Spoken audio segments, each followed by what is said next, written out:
Let's explore what science has to say about mindfulness and romance.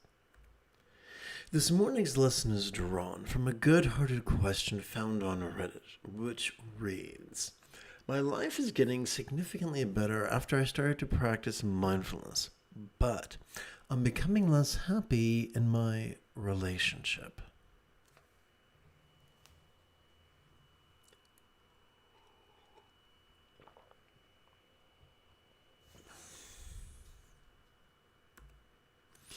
The individual wrote, "I've been meditating and focusing on mindfulness for a while, and I'm much calmer, happier, and less annoyed by my friends, family, and coworkers.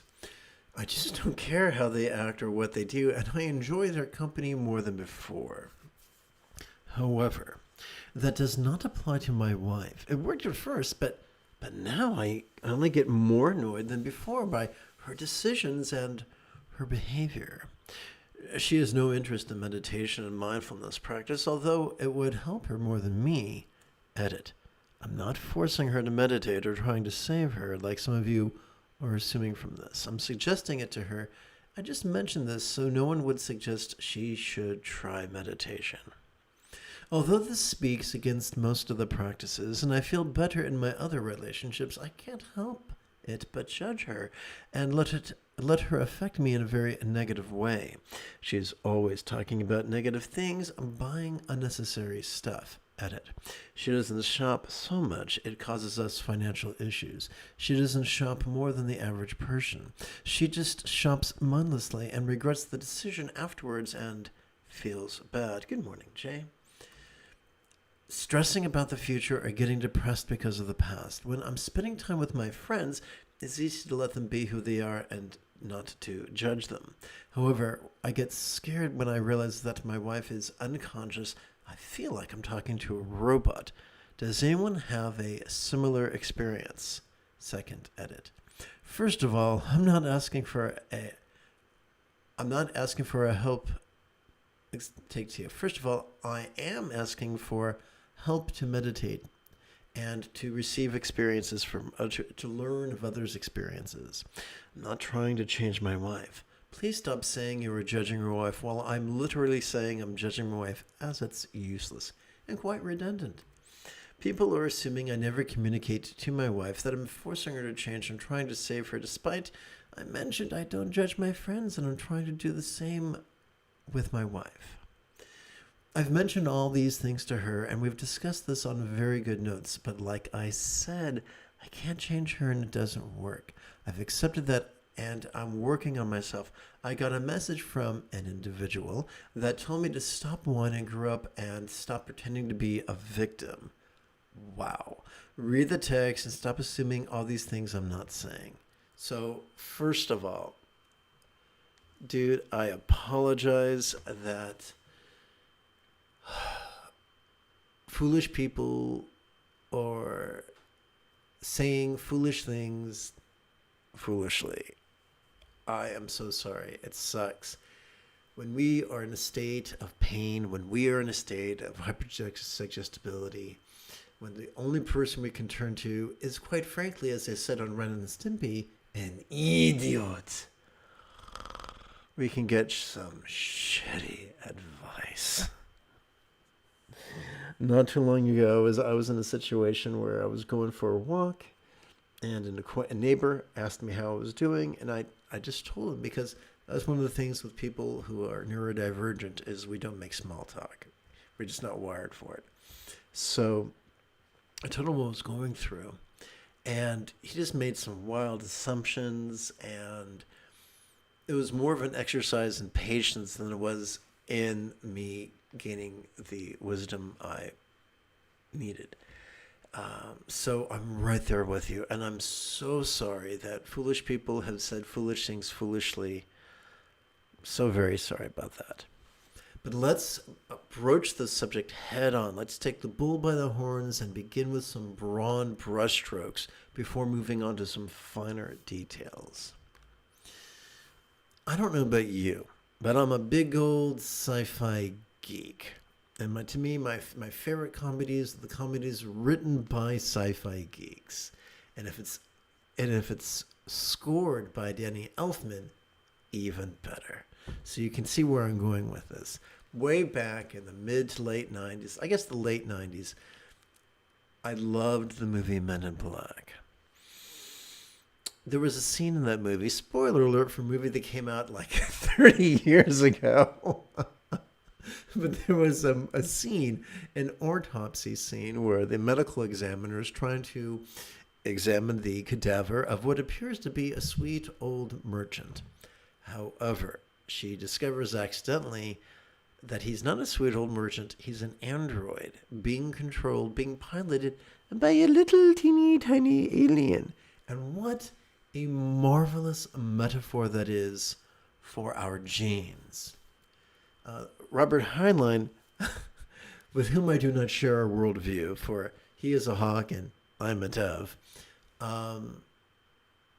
published a book by the similar title, The Puppet Masters, which became a very good movie, co-starring Donald Sutherland. A number of biologists have come out to say that we think we have free will, but we are really just the marionettes of our genes. We have two reward systems. Our secondary reward system is oxytocin-driven and longs for fulfilling relationships, sustainable relationships. However, we also have a primary reward system driven by dopamine. And it's the dopamine reward system that our genes use to pull our marionette strings. For while we might intellectually and romantically desire fulfillment and sustainability, our genes just want to procreate. They want to make our gene pool just as deep and wide as possible. And in the long term, that can drive us to have many short-term relationships. In the short term, that can cause us to enter into a relationship with someone who, although might be warm for our form, is not the ideal life partner. Now, it is not in our genes' best interest for us to see that. It is in our genes' best interest for us to enter this hypnagogic state induced by hormones. Mindfulness and meditation enhance pattern recognition. As one who has a whole bunch of disabilities, including autism and ADHD, there's a lot of information that the reason why folks with ADHD and autism, or both, are seen as quirky and outsiders is because our nervous system is so much different than people who don't have those attributes. Something that has been noticed is that the more someone truly masters mindfulness and meditation, the most effective flavors of mindfulness and meditation begin to spontaneously emulate some of the attributes of autism and ADHD to a lesser degree. The archetype of the Lama or the guru who is completely spontaneous and he was somewhat fragile and he doesn't quite fit into society anymore. This archetype is based on this consistently observable phenomena. And one of the positive byproducts of having ADHD, autism, or both is that we have enhanced pattern recognition. So I've said all that to say this. The more we practice truly effective mindfulness and meditation, the more we will spontaneously and the more our pattern recognition will spontaneously and automatically break the spell that has been cast on us by our genes through the mechanism of endocrines and hormones and the like. Now, there's part of me that knows I don't have the chops to be a scientist because of my brain damage. But additional brain damage. Things like fetal alcohol exposure, breast trauma brain damage, CPTSD, dysautonomia, chronic fatigue syndrome, these combine maliciously with my autism and ADHD to make certain things not really a possibility for me. Mnemonics aren't really a possibility for me. For someone with long-term profound ADHD, we have the parts of our brain that are needed for mnemonic adroitness, reliable recall just don't function. And our memory keeps resetting. Because of that, I really can't be a scientist. But what I can do is when I'm having a rest time, one of my 2 or 3 daily disco naps, I will lie on my side and watch YouTube science videos, or dumbed down science videos and dumbed down engineering videos. For my inner Homer Simpson, who is just smart enough to be curious, but not smart enough to do the math or remember the math. Where am I going with this? Glad you asked. In biology, in zoology, we noticed that there are certain parasites that make animals act in a manner against the animal's interest, against the host's interest, but which serve the parasite. Seen through that lens, some of our mating behaviors make more sense. Now that is scary, and that is uncomfortable, but it seems to be true. Fortunately, when we rely upon the sympathetic nervous system and parasympathetic nervous system to practice mindfulness and meditation in a sustainable and effective way, we can it is like throwing a metaphoric brick through the plate glass of our illusions. That is also why probably the more we tend to practice mindfulness and meditation effectively, the more progressive our politics become, the more politically outspoken we become. So as I mentioned previously, the person who wrote this noticed something interesting. They noticed that while they're becoming increasingly dissatisfied with their partner, they are not becoming increasingly dissatisfied with their friends. Why is that? Because being in partnerships with a life partner has trying to find the perfect wording. There are higher stakes at play with a life partner than with a friend, than with an acquaintance, than with a neighbor, than with a walking buddy. Because of that, the processes in our minds accessed and sharpened by mindfulness and meditation are going to recognize the patterns that have the highest stakes, rather than noticing the patterns that are going to influence your work husband's choice of tie, which is a really low priority issue. It's going to look at the highest stakes. This is not a conscious process. This is just a survival mechanism. If we're going to recognize patterns, we're going to recognize the patterns with the furthest reaching impact in our lives. And our romantic partnership fits that bill neatly. Once again, in conclusion, I'm sorry that ignorant people on Reddit have said ignorant things or typed ignorant things to you ignorantly. I'm sorry that in their ignorance, they denied you the benefit of the doubt and said things that were more telling of themselves than of you. That is cold comfort when you are vulnerable and hypersuggestible, and you're trying to help for others, and they pelt you with feces. I am sincerely sorry that happened. I do look forward to chanting and offering some meditation instruction and practicing with you after approximately 30 seconds of housekeeping, because that's how YouTube works. This is Lama Jigme Gyatso of the Buddha Joy Meditation School.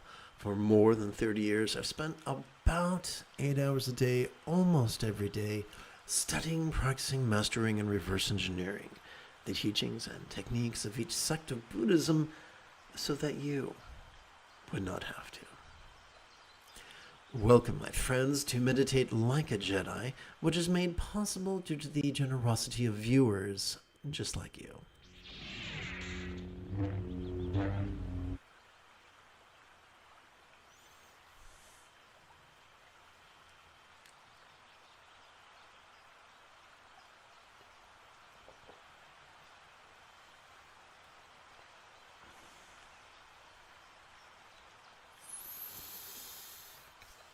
We are working with the latest iteration of Kind Gaze's Easy Meditation Practice Text, or sadhana, if you're nasty. This particular section is titled Bringing the Five Body Regions into the Path of Bliss and Letting Go. We can practice bliss and letting go. We can practice love and letting go. We can practice awareness and letting go. And before this live stream is done today, it's my intention that we play with all three. Please chant with me. As we relax into our exhalation, whatever lower abdomen we might have noticed during our previous inhalation could begin to feel as not graspable as real or imaginable cities, mustard seed-sized syllable of green light. As we breathe in, please silently and mentally recite into Ah. As we exhale, please silently and mentally recite the three-syllable verb, relaxing.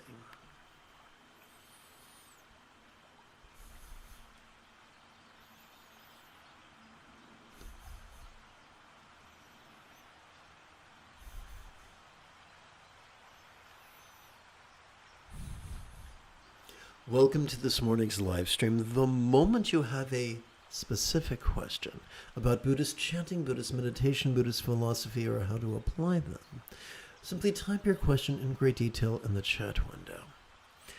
What is the metaphoric philosopher's stone that transforms the lead of mindless mantra recitation into the spiritual protective gold of mantra meditation? It is twofold. Number one, during the inhalation, let us silently, mentally, and passively recite the italicized bit. Number two, let us physically relax as best we can during the exhalation while striving to chant this 6-syllable mantra 8 times per breath.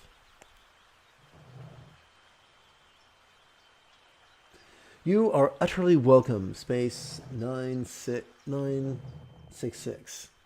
Hey, I'm not sure if you're as geeky as me, but remember space 1999?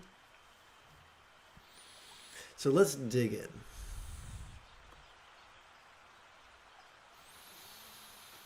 Om mani mimi yung, om mani mimi yung, om mani mimi yung, om mani mimi yung, om mani mimi yung, om mani mimi yung, om mani mimi yung, om mani mimi yung. Having chanted the mantra 8 times, let us rest in spontaneous awareness and release. As we kick back, we can observe, we can watch the antics of mind as it perceives, emotes, intends, reasons, recalls, and imagines. While silently and mentally we recite the demonstrative pronoun this. During our exhalation, we can relax into mind's non-graspable nature, as silently and mentally we recite the 1-syllable verb ease which functions as a synonym of relax. Now, a very intelligent question is, why do we have to silently and mentally recite words? I mean, if our inhalation is the function of our if our perception is the function of our sympathetic nervous system, and our release is the function of our parasympathetic nervous system, why are we playing with words? And the answer is simple.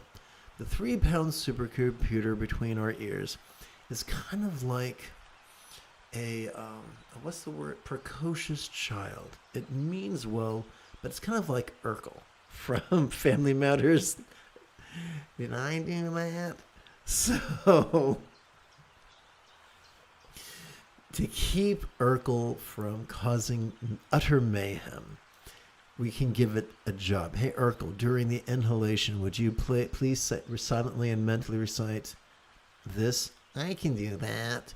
Hey, Urkel, during the exhalation, would you please silently and mentally recite the verb ease? I can do that. And thus, instead of the brain fighting the autonomic nervous system, it cooperates with it.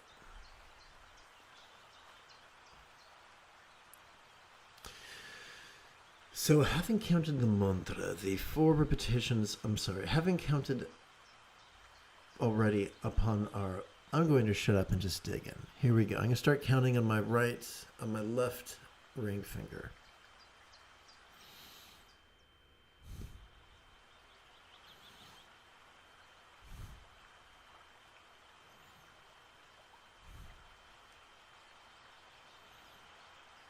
I advance my thumb during the inhalation.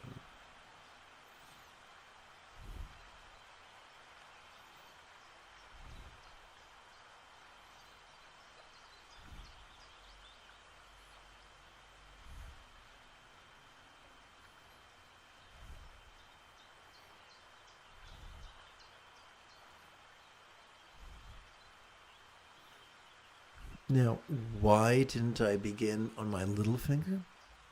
Because I already counted on my little finger during this exercise, but apparently I was keeping my head in someplace warm and dark instead of telling you, which is lame.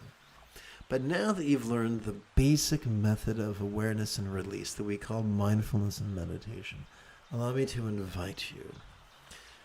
Together as a team, let us meditate as profoundly as Qui-Gon Jinn on Naboo. Please chant with me.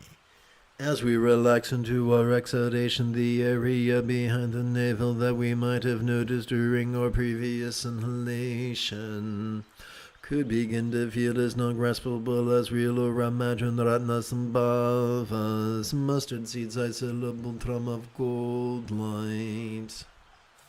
And now, let's try this again.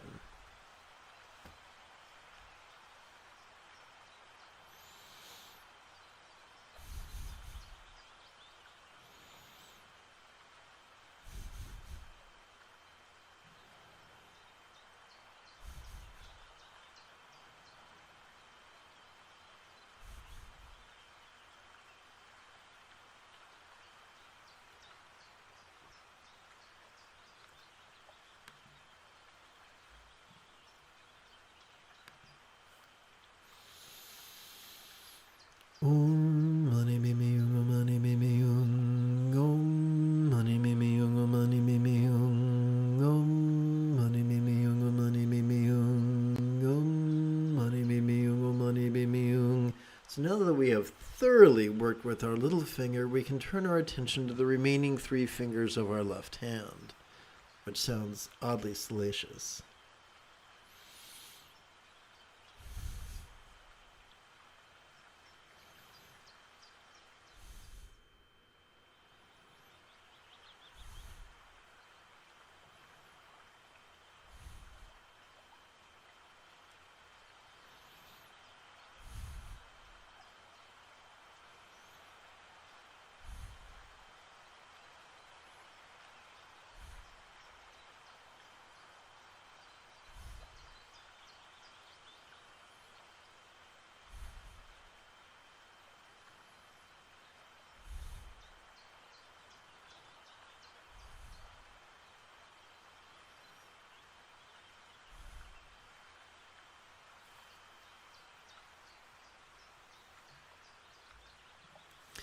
Together. As we relax into our exhalation, whatever just we might have noticed during our previous inhalation could begin to feel as non-graspable as real or imagined akshobyas. Mustard seeds are subtle hung of blue light. I sound like the albino dwarf in Princess Bride, don't I? Nobody escapes the pit of despair.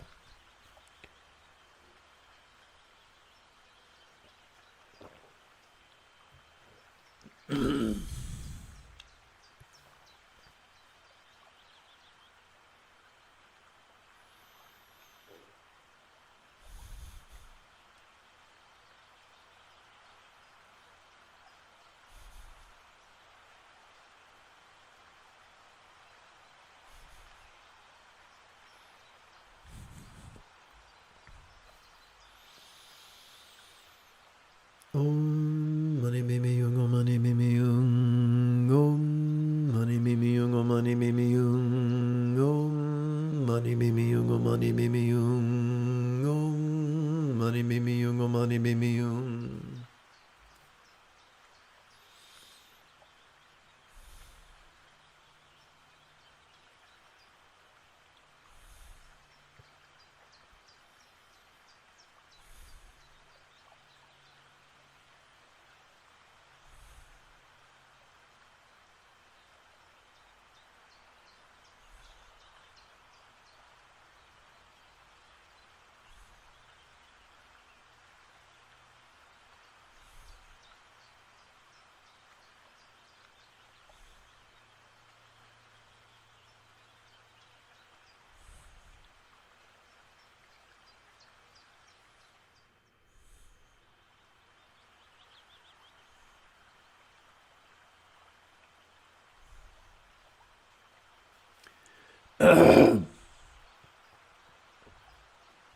Together.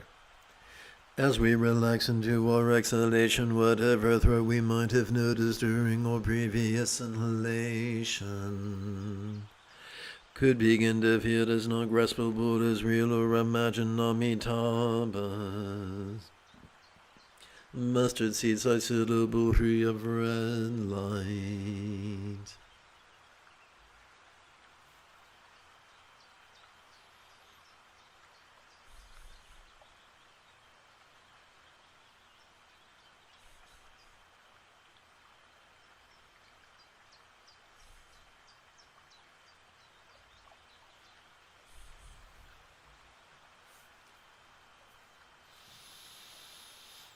Om Mani Mimi Yung, Om Mani Mimi Yung, Om Mani Mimi Yung, Om Mani Mimi Yung, Om Mani Mimi Yung, Om Mani Mimi Yung, Om Mani Mimi Yung, Om Mani Mimi Yung. Now you could say, dude, this seems pretty easy. Yeah, it's supposed to be easy. The Buddha promised you could master his path in a week. Now, there's two aspects to the path, a mental aspect and the physical aspect. For us in the West, raised in the Silicon Age, sitting on the ground is a bit of a challenge. But if we learn how to sit sustainably, and we begin by sitting 5 minutes every 12 hours the first week, 10 minutes every 12 hours the second week, 15 minutes every 12 hours the third week, then by the conclusion of the 15th week, we could be styling.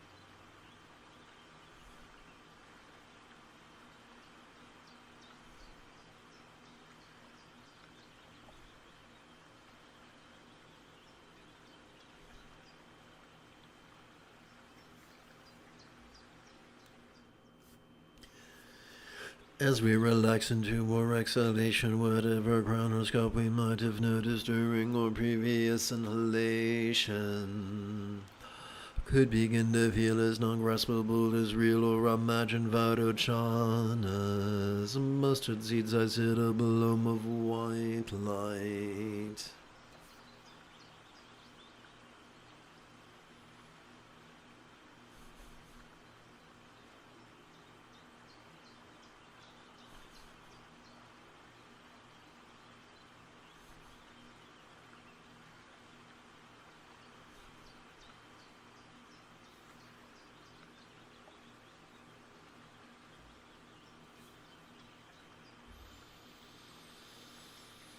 Om mani mimi yung, om mani mimi yung, om mani mimi yung, om mani mimi yung, om mani mimi yung, om mani mimi yung, om mani mimi yung, om mani mimi yung.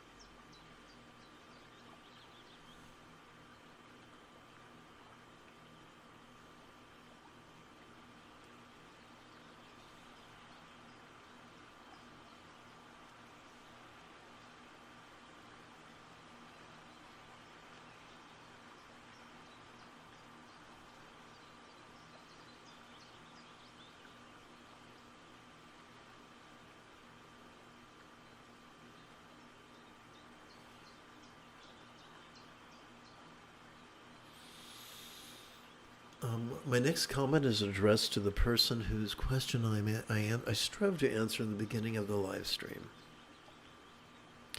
When we read Tulku Thondup's Masters of Meditation and Miracles, we learn the generally accepted myth of Padmasambhava, known in Tibet as Pema Jigme.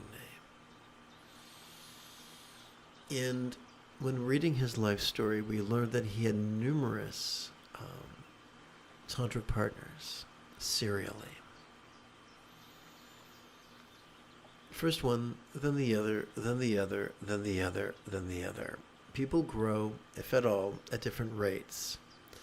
And so sometimes we either grow in a different direction of our partner, or they outgrow us, or we outgrow them.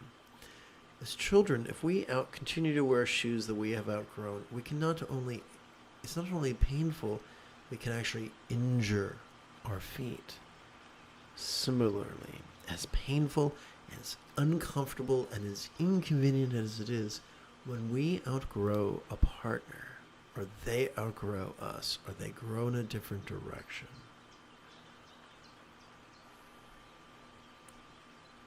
sometimes the wisest thing to do is to amicably split. That doesn't mean you have to hate them. Doesn't mean they have to hate you. You can just recognize that you no longer share sufficient compatibility to be romantic partners, but you can still be friends. Perhaps going for a walk once a week or once a month, shooting the shit, petting neighbor dogs, and the like.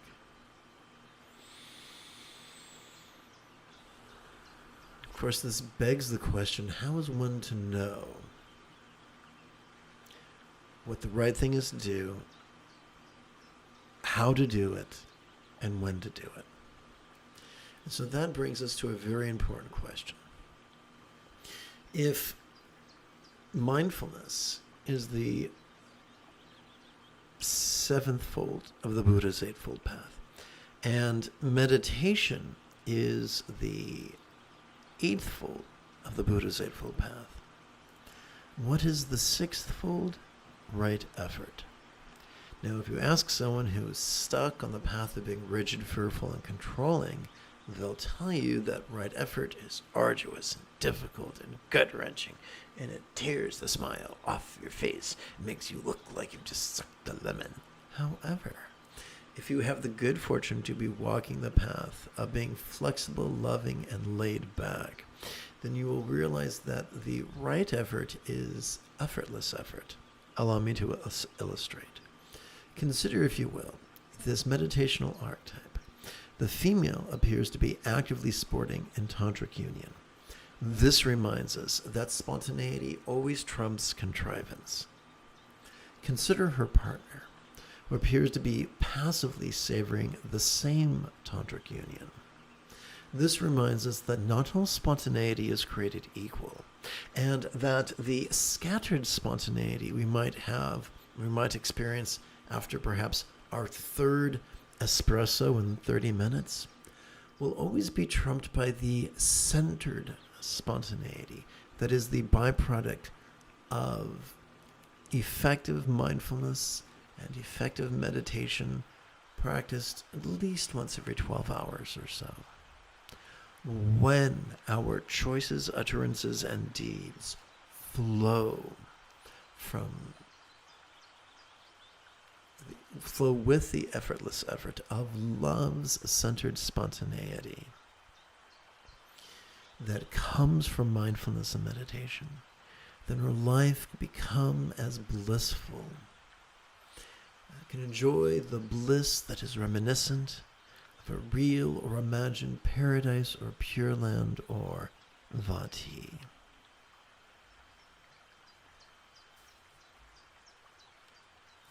Let's shift gears now and bring the dualistic 5 perceptions into the path of non-dualities, awareness, and letting go.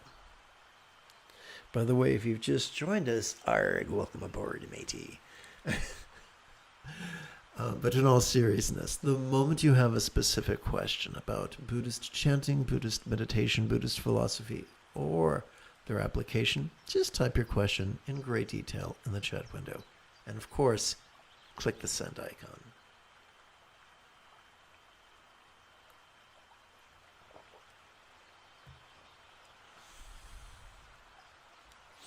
Please chat with me. As we relax into our exhalation, whatever dualistic experience of beauty or ugliness we might have noticed during our previous inhalation could begin to melt into the non-duality of simply seeing. This was typified by the foundational text of Dzogchen composed in the Swat Valley by Prahevajra, where he taught that whether emotions are pleasurable or painful, they're just emotions. Whether intentions are malicious or benevolent, they're just intentions.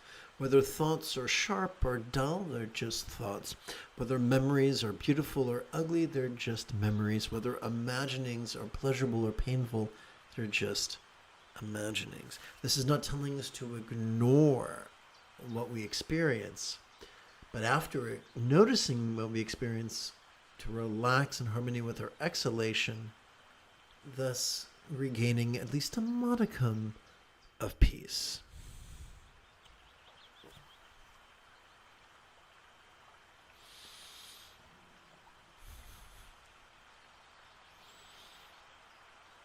During our inhalation, we silently and mentally recite into C, and during our exhalation, we silently and mentally recite the 3-syllable verb relaxing.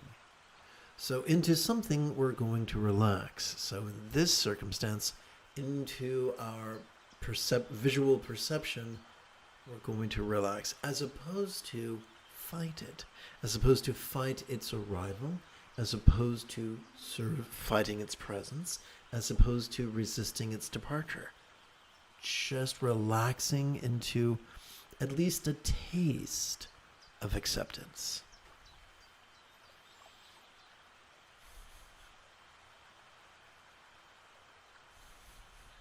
So we're not lying to ourselves. This is not an affirmation, and it's an exercise. Every time we breathe in, whether we know it or not, we are accessing the sympathetic nervous system ensconced within the thoracic region of our spinal cord.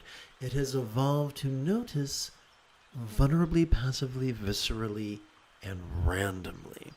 Every time we exhale, whether we know it or not, we are accessing our parasympathetic nervous system, ensconced within both the lower lumbar region of our spinal cord, as well as the tippy top of the cervical region. This has evolved for both physical relaxation as well as mental release. So we're not forcing ourselves to notice. We're not forcing ourselves to relax. we're playing with these words to simply bring our brain on board, to sort of harmonize our brain with the factory installed wiring of our autonomic nervous system. During our inhalation, we silently, mentally, and passively recite this italicized bit. During our exhalation, we physically relax as best we can while striving to chant the 6-syllable mantra 8 times per breath. And if this is your first go, please give yourself permission to have a learning curve. Om mani mimi yung, om mani mimi yung, om mani mimi yung, om mani mimi yung, om mani mimi yung, om mani mimi yung, om mani mimi yung, om mani mimi yung.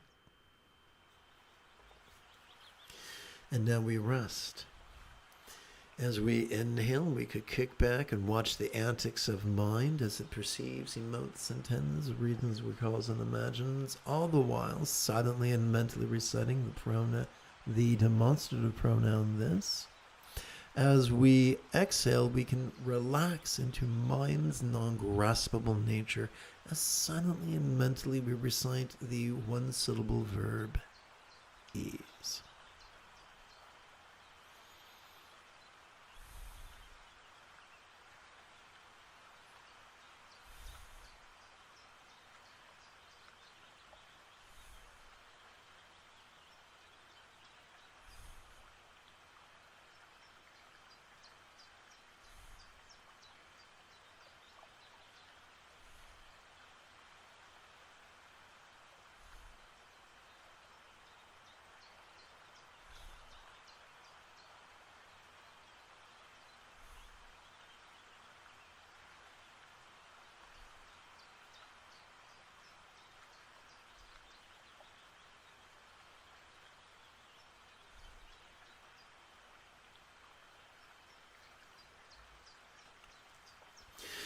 As we relax into our exhalation, whatever dualistic experience of discord or harmony we might have noticed during our previous inhalation could begin to melt into the non-duality of simply hearing.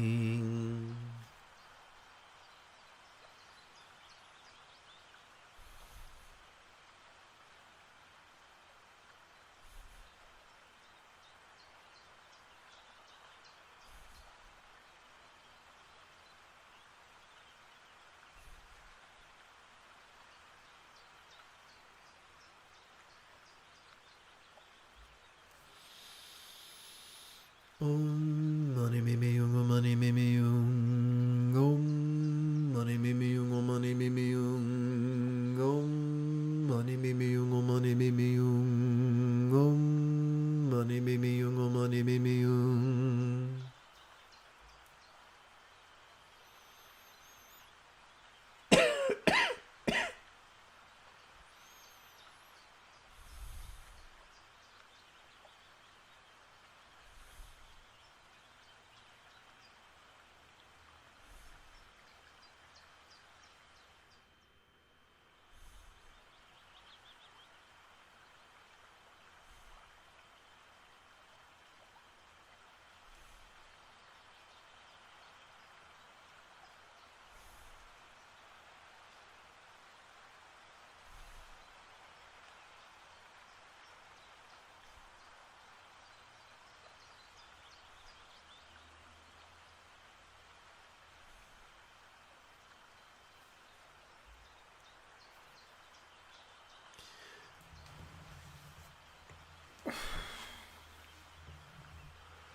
As we relax into our exhalation, whatever dualistic experience of foul or fragrant we might have noticed during our previous inhalation could begin to melt into the non-duality of simply smelling.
As we relax, oopsie, let's try this here.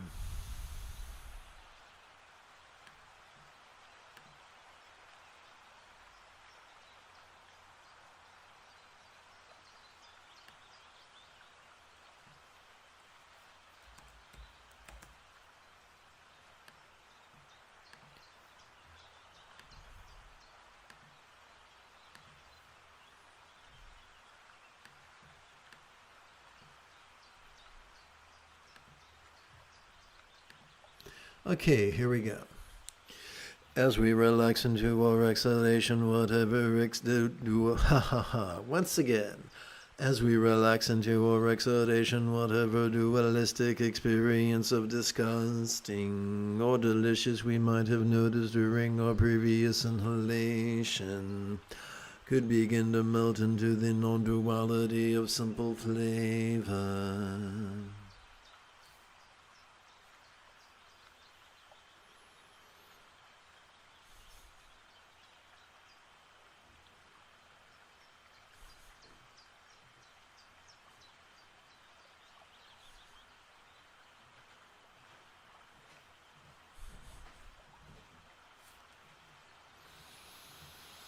Om mani mimi yung om mani mimi yung om mani mimi yung om mani mimi yung om mani mimi yung om mani mimi yung om mani mimi yung om mani mimi yung.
As we relax into our exhalation, whatever dualistic experience of pain or pleasure we might have noticed during our previous inhalation could begin to melt into the non-duality of simple sense.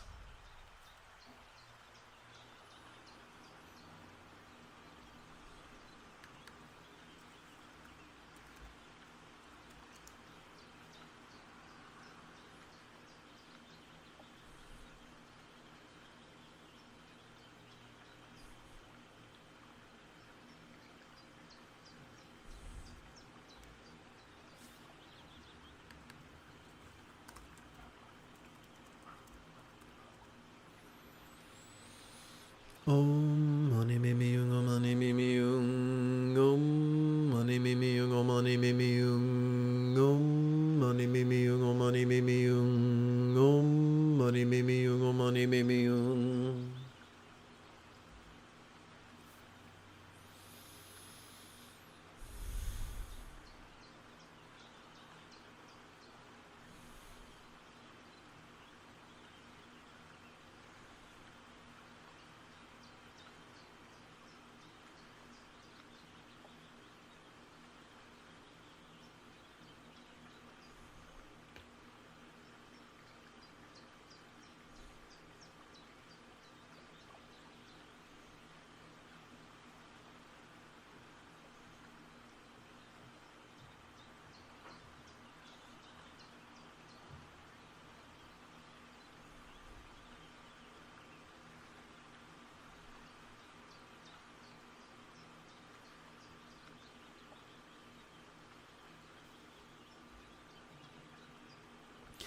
Let us move to the third chapter of this morning's practice, bringing the 5 mental poisons into the path of awareness and letting go.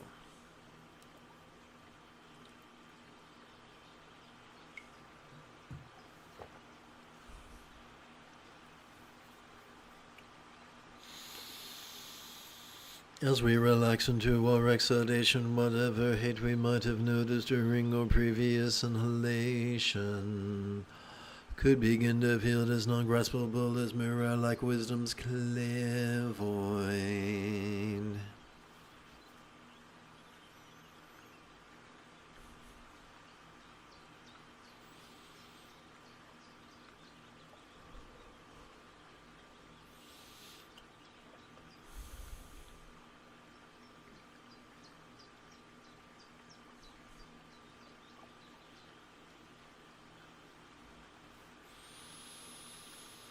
Om mani mimi yung om mani mimi yung om mani mimi yung om mani mimi yung om mani mimi yung om mani mimi yung om mani mimi yung om mani mimi yung.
As we relax into our exhalation, whatever pride we might have noticed during our previous inhalation could begin to feel as non-graspable as the equalizing wisdom of primordial voidness.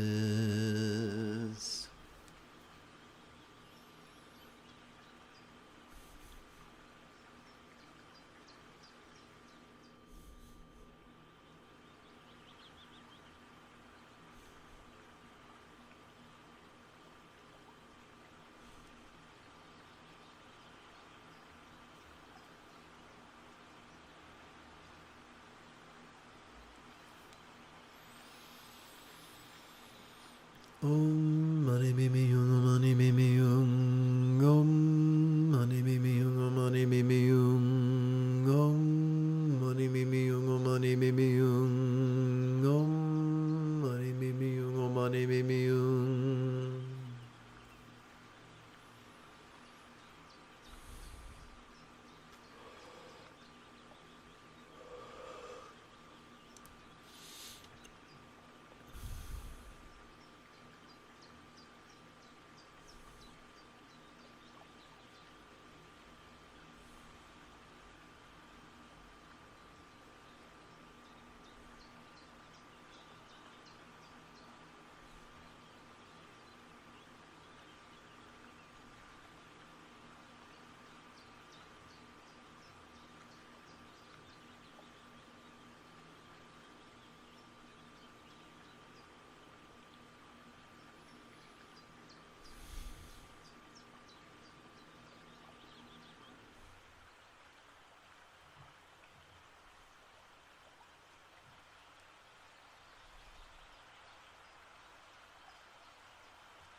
As we relax into our exhalation, whatever craving we might have noticed during our previous inhalation could begin to feel as non-graspable as discerning wisdom's bliss void.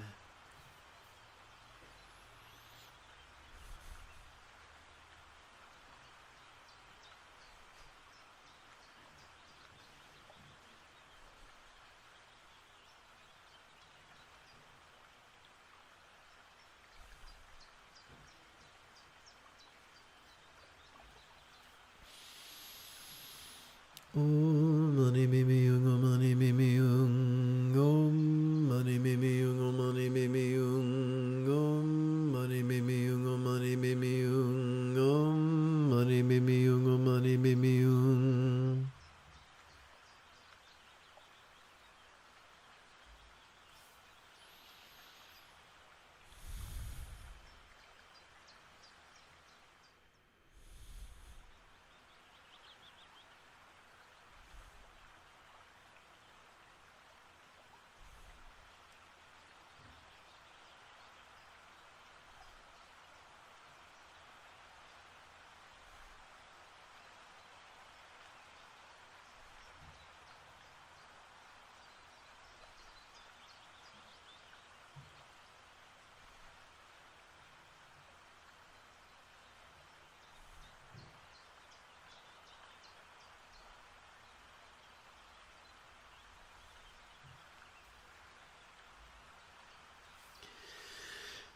As we relax into our exhalation, whatever jealousy we might have noticed during or previous. So during this part, so the italics are silent, but the part that's not italic, we chant aloud together.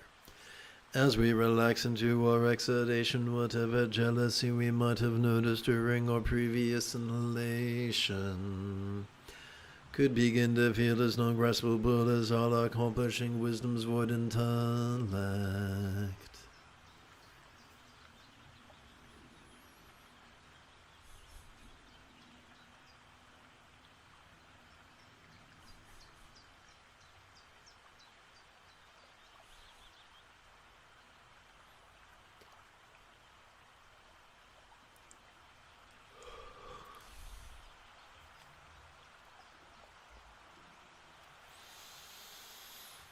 Om mani mimi yung, om mani mimi yung, om mani mimi yung, om mani mimi yung, om mani mimi yung, om mani mimi yung, om mani mimi yung, om mani mimi yung.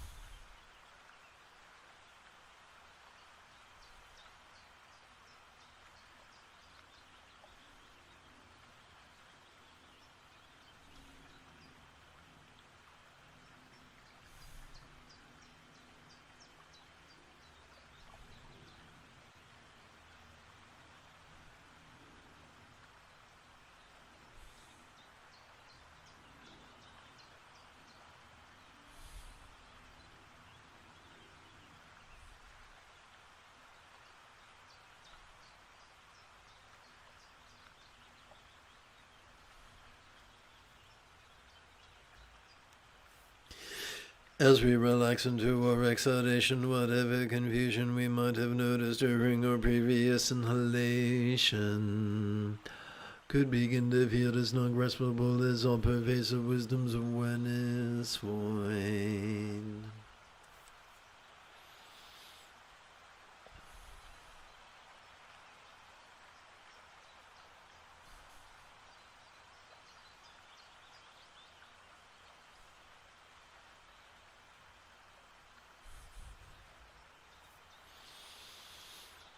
Om mani mimi yung, om mani mimi yung, om mani mimi yung, om mani mimi yung, om mani mimi yung, om mani mimi yung, om mani mimi yung, om mani mimi yung.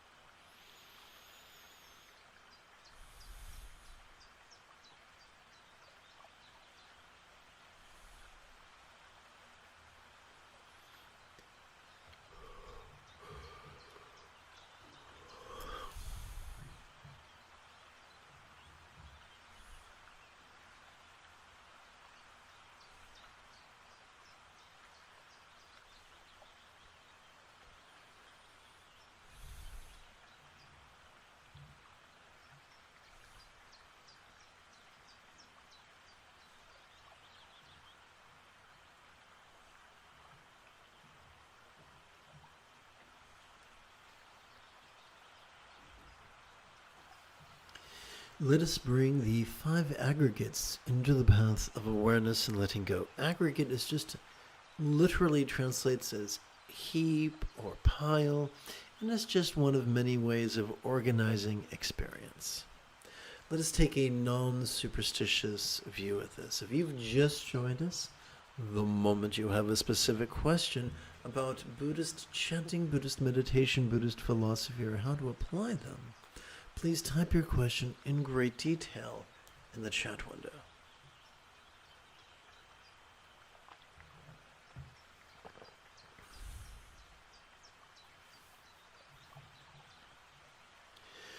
As we relax into our exhalation, whatever our body or form we might have noticed during our previous inhalation could begin to feel as non-graspable as a vast empty void.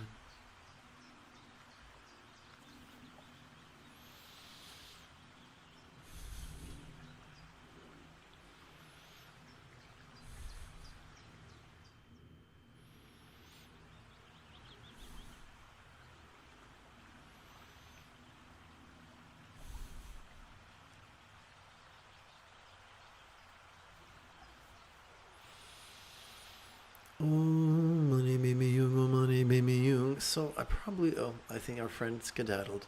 But anyway, as we inhale, let us silently, mentally, and passively recite this italicized bit. During our exhalation, let's physically relax as best we can while striving to chant this 6-syllable mantra 8 times per breath. Om mani mimi yung, om mani mimi yung, om mani mimi yung, om mani mimi yung, om mani mimi yung, om mani mimi yung, om mani mimi yung, om mani mimi yung.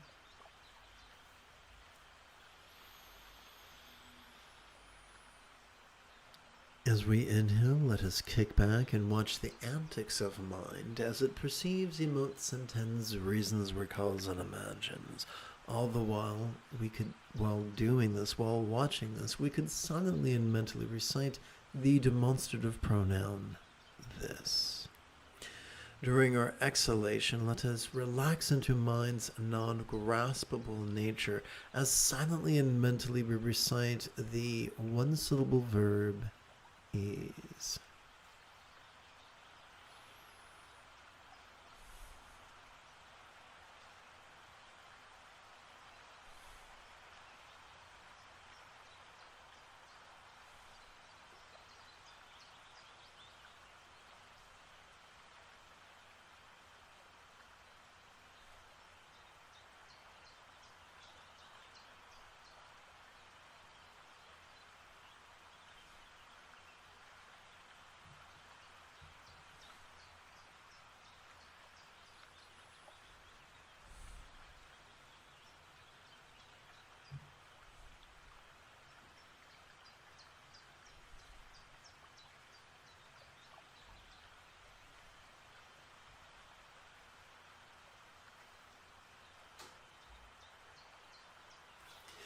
As we relax into our exhalation, whatever sensation such as pleasure, pain, or neither we might have noticed during our previous inhalation could begin to feel as non-graspable as a vast empty void. So if you've just tuned in,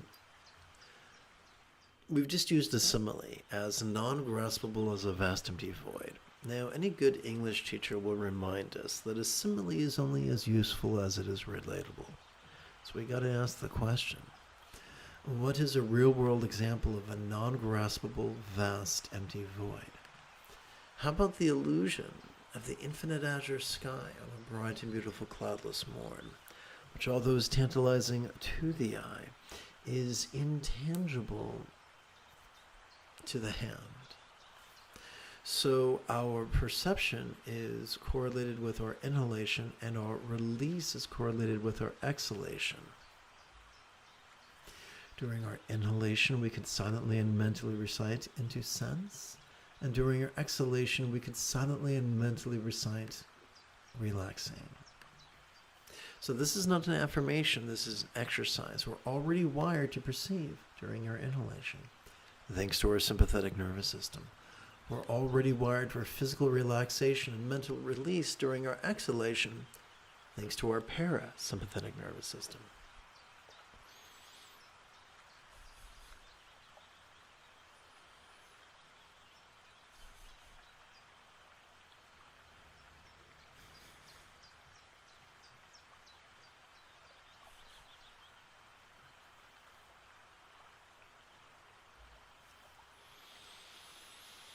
Om mani mimi yung, om mani mimi yung, om mani mimi yung, om mani mimi yung, om mani mimi yung, om mani mimi yung, om mani mimi yung, om mani mimi yung.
As we relax into our exhalation, whatever personal of pleasure or pains intensity or volume we might have noticed during our previous inhalation could begin to feel this non-graspable pull as a vast empty void.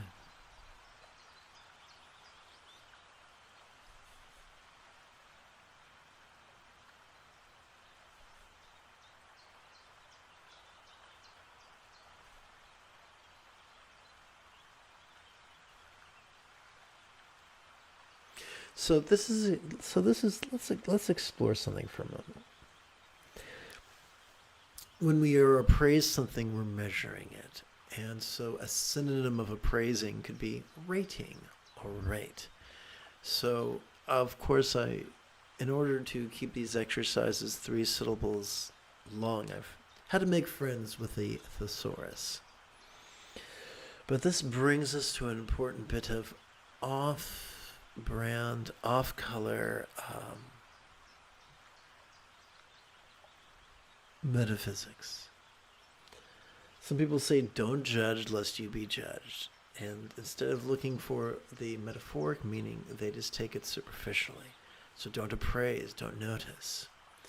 Don't notice if something is pleasurable or painful. Don't notice if something is beneficial or harmful. Well, that's great if you never want anyone to call you on the carpet. But if you want to grow, if you want to evolve, you have to notice at least your own shortcomings, do you not? And of course, we must remember that the first of 7 enlightenment factors is mindfulness. We aren't mindful of what we experience, if we aren't mindful of our body and our sensations and our appraisals and our impulses and our awareness, if we aren't aware of these things, then enlightenment, no less peace, is really out of the question. The price of the path of mindfulness is vulnerability. That's why we see so much nudity in Tibetan art, reminding us of vulnerability. So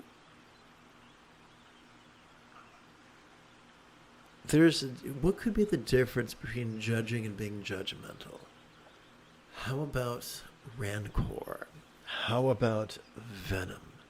To say something like, I'm not sure that's as sustainable as you think it may be, is completely different than saying, that's wrong, you are stupid and ignorant, you have your heart full of selfishness and hate, and you're basically a liar.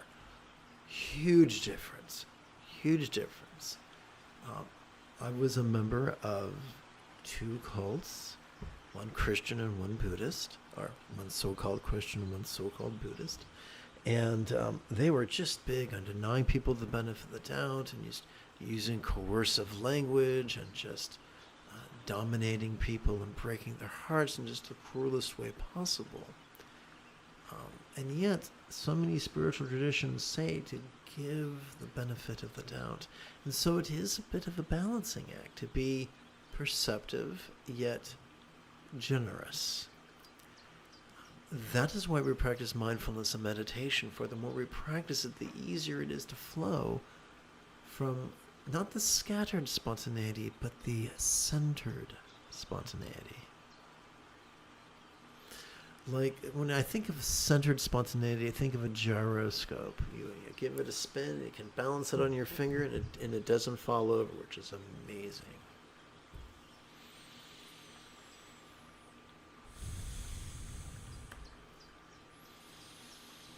Om mani mimi yung, om mani mimi yung, om mani mimi yung, om mani mimi yung, om mani mimi yung, om mani mimi yung, om mani mimi yung, om mani mimi yung.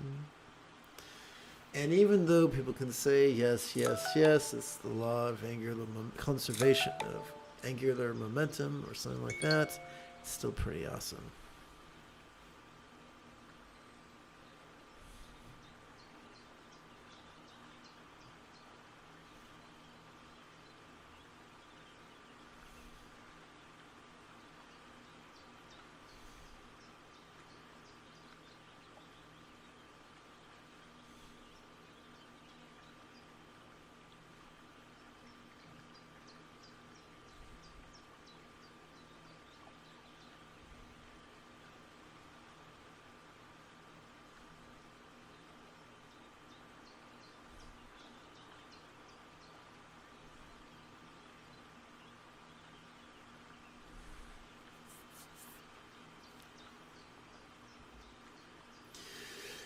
As we relax into our exhalation, whatever impulse such as fucking, feeding, fighting, fleeing, fainting, or fawning we might have noticed during our previous inhalation could begin to feel as not graspable as a vast empty void.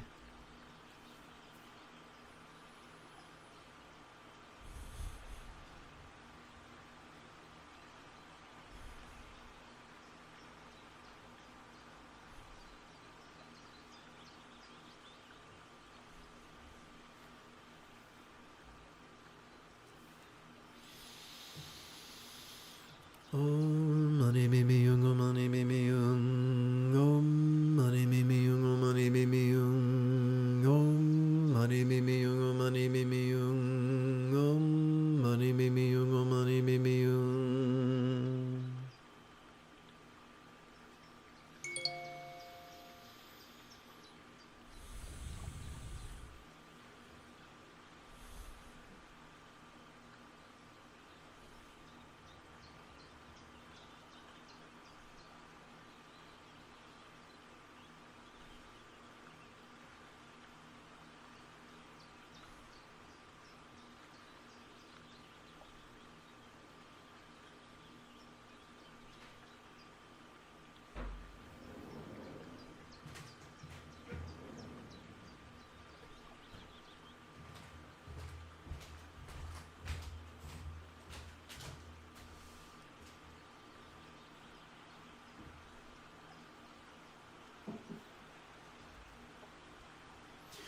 As we relax into our exhalation, whatever awareness of perception, emotion, intention, cognition, recollection, or imagination we might have noticed during our previous inhalation could begin to feel as not graspable as a vast empty void.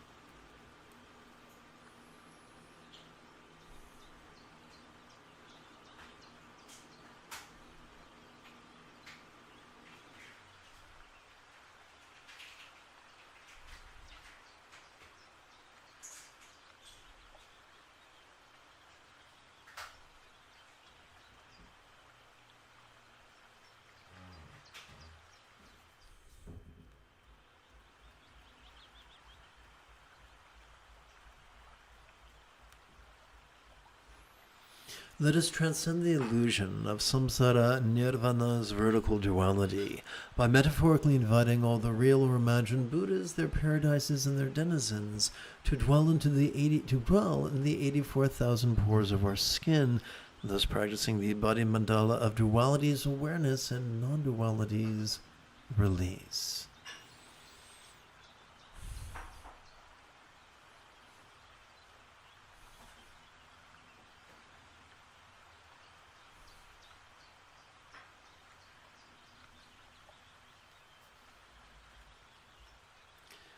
Let us bring now the spontaneous play of mind into the path of awareness and letting go. Om mani mimi yung, om mani mimi yung, om mani mimi yung, om mani mimi yung, om mani mimi yung, om mani mimi yung, om mani mimi yung, om mani mimi yung.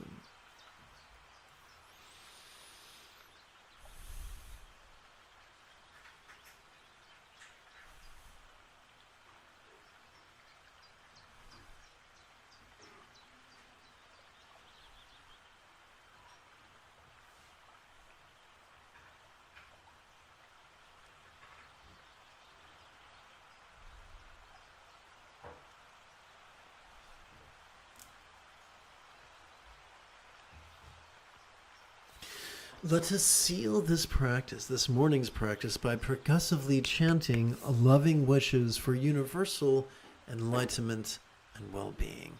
And let's play, let's jump right in. May all minds of all beings, let's try this again. May all minds of all beings lucid yet void now be as enlightened as a Buddha's mind symbolized by a one-syllable bijam.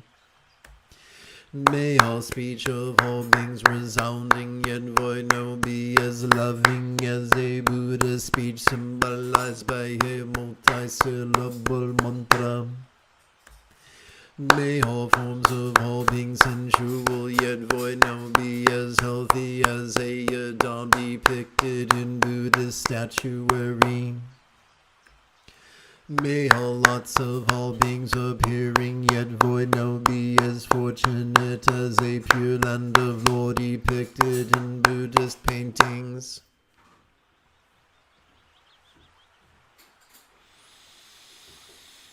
If you feel that I have earned it, you could give this live stream a thumbs up. You could even help support this channel.